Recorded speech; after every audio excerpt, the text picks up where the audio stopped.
No meillä on tässä nyt mennyt sit yhteensä jo 350, vähän yli. Niin montaks meitä tässä oli tässä samassa? 4. 4. 2 puuttuu vielä. No vittu, melkein 500 kauppareissu tästä saadaan. Joo. Lahti kiittää. Ja pärjätäänkö loppuviikkoon? Niin, ei varmaan pärjää. Ei todellakaan.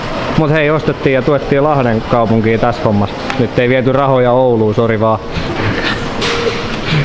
Eikä saanut edes S-bonuksia. No mut K+. Oispa ollut opiskelija K+ nyt käytössä, mä en vieläkään muistanut ottaa sitä. Ei ollut edes plussakortti. Kyllä mä otin lussat talteen. Mä en muista, tarviiko se Timi plussaa. Olisitko tarvinnut plussakortin? Näin. En mä kerää plussia. Pitäis ottaa vaan 100 litran sanko. Paljon sul meni?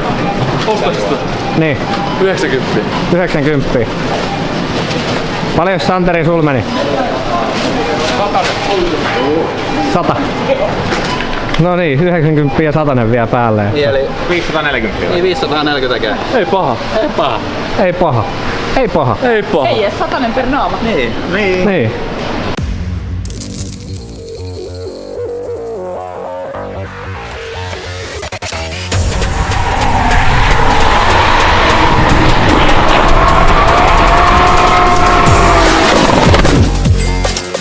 Mitäs me pojat ollaan tultu tekemään? Jotain ajohommia vai? Ajohommia.